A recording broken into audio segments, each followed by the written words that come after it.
Hello guys, welcome back in our next video. आज हम करेंगे मोबाइल के अंदर की दुनिया बताने वाली मूवी द इमोजी मूवी की बात। सो गेट सेट गो।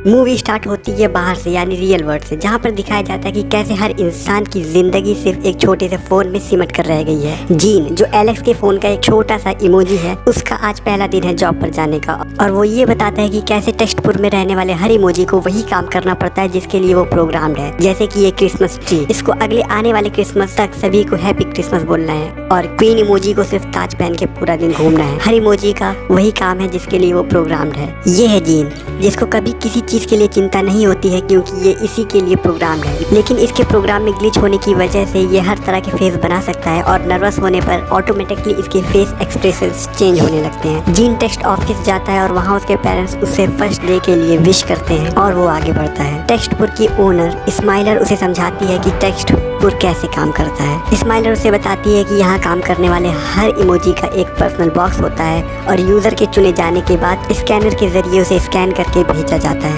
सारी बात समझाने के बाद जीन अपने बॉक्स में जाता है और उसका काम शुरू होता है। काम शुरू होते ही एलेक्स जीन को चुनता है, और नर्वस होने की वजह से वो अजीब एक्सप्रेशंस बनाता है और अजीब फेस बनाने की वजह से मैनेजर उसे क्यूब से बाहर निकालने को कहता है, और जीन बाहर निकलने के चक्कर में पूरी क्यूब बिल्डिंग ही डिस्ट्रॉय कर देता है। और उसके लिए मीटिंग की जाती है जहाँ पर यह तय होता है कि जीन को डिलीट कर देना चाहिए। स्माइलर अपने रोबोट्स को ये ऑर्डर देती है कि जीन को डिलीट कर दो, और तभी जीन वहाँ से भागता है। कुछ दूर जाने के बाद जीन हाई फाइव से मिलता है। हाई फाइव अपने जमाने का एक फेमस इमोजी था, लेकिन थम्स अप के आने के बाद उसे अब कोई नहीं पूछता। रोबोट्स को देखने के बाद उसे ये लगा कि रोबोट उसे डिलीट करने आ रहे हैं, और इसीलिए वो जीन को अपने साथ अपनी सीक्रेट जगह पे लेके जाता है, और वहाँ जीन हाई फाइव को अपनी प्रॉब्लम बताता है। हाई फाइव जीन को बताता है कि कैसे बहुत पहले एक क्वीन इमोजी टेक्स्ट को छोड़ के क्लाउड में रहने चली गई, और उसकी मदद करने वाला हैकर जेल ब्रेक उसकी मदद कर सकता है। जीन हाई फाइव को हैकर की मदद से फिर से नंबर 1 इमोजी बनने का सजेशन देता है और साथ चलने को कहता है। इस बार हाई फाइव उसके साथ चलने को तैयार हो जाता है, और दोनों टेक्स्टपुर छोड़ के स्पायरी ऐप की तरफ जाते हैं क्योंकि जेल ब्रेक वहीं मिलेगा। उधर टेक्स्टपुर में रोबोट्स पूरा टेक्स्टपुर छानने के बाद वॉलपेपर में जीन को ढूंढने आ जाते हैं। जीन और हाई फाइव स्पायरी ऐप में पहुंचते हैं जहां पर हर तरह के वायरस मौजूद रहते हैं, जैसे ट्रोजन हॉर्स। वहां जीन जेल ब्रेक से मिलता है और अपनी सारी प्रॉब्लम बताता है। जेल ब्रेक जीन की मदद करने के लिए तैयार हो जाती है क्योंकि उसे लगता है कि डिफरेंट फेस बनाने की वजह से वो फायरवॉल के पासवर्ड को क्रैक कर सकती है, क्योंकि डिफरेंट एक्सप्रेशन होने की वजह से वो एक से ज्यादा बार पासवर्ड इंटर कर सकती है और फायरवॉल को ओपन कर सकती है। पर तभी वहाँ पे रोबोट्स आ जाते हैं और वहाँ अफरा तफरी मच जाती है, और सभी इलीगल वायरस और स्पैम को डिलीट करने लगते हैं। जेल ब्रेक जीन और हाई फाइव वहाँ से जान बचाकर निकलते हैं, और उधर टेक्स्टपुर में फिर से मीटिंग बुलाई जाती है क्योंकि एलेक्स ने अपना फोन रीस्टोर करने के लिए अपॉइंटमेंट ली है। स्माइलर इन सब का जिम्मेदार जीन को बताते हुए उसे डिलीट करने के लिए एक इलीगल रोबोट बनाती है और उससे जीन को डिलीट करने के लिए भेजती है। और उधर जेल ब्रेक जीन को बताती है कि अगर उसे ठीक होना है तो उसका सोर्स कोड उसे क्लाउड पर मिलेगा, और क्लाउड पर जाने के बाद ही वो रिप्रोग्राम्ड हो पाएगा। लेकिन क्लाउड में जाने से पहले उससे फायरवॉल ओपन करनी होगी। फिर वो तीनों शॉर्टकट से क्लाउड की ओर बढ़ते हैं और एक डांसिंग गेम में पहुंचते हैं। गेम की म्यूजिक की वजह से वॉलपेपर पे घूम रहे रोबोट्स अलर्ट हो जाते हैं और उस गेम की तरफ जाते हैं। वहीं एलेक्स के मोबाइल में भी म्यूजिक बजने लगता है, जिससे वो एम्बैरस हो जाता है। जीन जेल ब्रेक और हाई फाइव लेवल पारी कर रहे होते हैं कि तभी रोबोट्स आ जाते हैं। एलेक्स म्यूजिक की वजह से परेशान हो जाता है और ऐप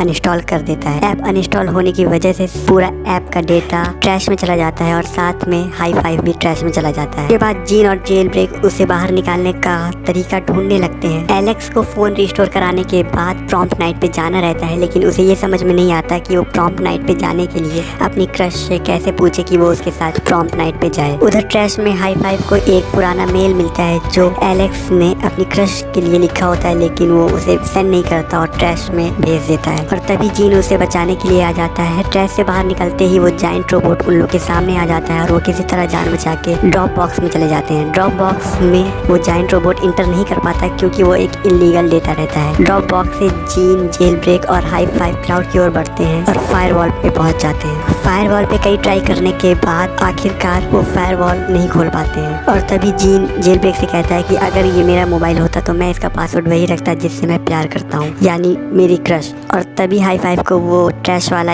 ईमेल याद आता है और वो उसके बारे में जेल ब्रेक को बताता है। जेल ब्रेक ट्रैश में सर्च करके वो मेल निकालती है और उसमें उसके क्रश का नाम होता है। फायरवॉल ओपन होने के बाद वो लोग क्लाउड की ओर बढ़ते हैं और इन सब चीज़ों के बीच जेल ब्रेक और जीन को प्यार हो जाता है, लेकिन वो एक दूसरे को कहते नहीं है। और जेल ब्रेक जीन को रीप्रोग्राम नहीं करना चाहती क्योंकि अगर वो उसे रीप्रोग्राम कर देगी तो वो सब कुछ भूल जाएगा, लेकिन फिर भी जेल ब्रेक जीन का सोर्स कोड डाउनलोड करने लगती है। तभी वहाँ पर मैसेज ऐप की वजह से वो जायंट रोबोट आ जाता है और जीन को लेकर टेक्स्टपुर में चला जाता है और हाई फाइव ये सारी बात जेल ब्रेक को बताता है। उधर एलेक्स फोन स्टोर पे अपना फोन रिस्टोर करवाने पहुंच जाता है। टेक्स्टपुर में जीन को वो जायंट रोबोट मारने वाला होता है कि तभी हाई फाइव और जेल ब्रेक वहाँ आ जाते हैं और उस रोबोट को डीएक्टिवेट कर देते हैं। पर तब तक बहुत देर हो चुकी होती है और एलेक्स का फोन रिस्टोर होने लगता है। तभी जीन के दिमाग में एक आइडिया आता है कि अगर वो एलेक्स की बात उसकी क्रश से करवा देता है तो शायद वो अपना फोन रिस्टोर ना करवाए। और तभी पास में खड़े सारे इमोजी ये कहने लगते हैं कि वो मैसेज में जाना चाहते हैं, लेकिन जेल ब्रेक ये कहती है कि वो सिर्फ एक ही मैसेज भेज सकती है और हाई फाइव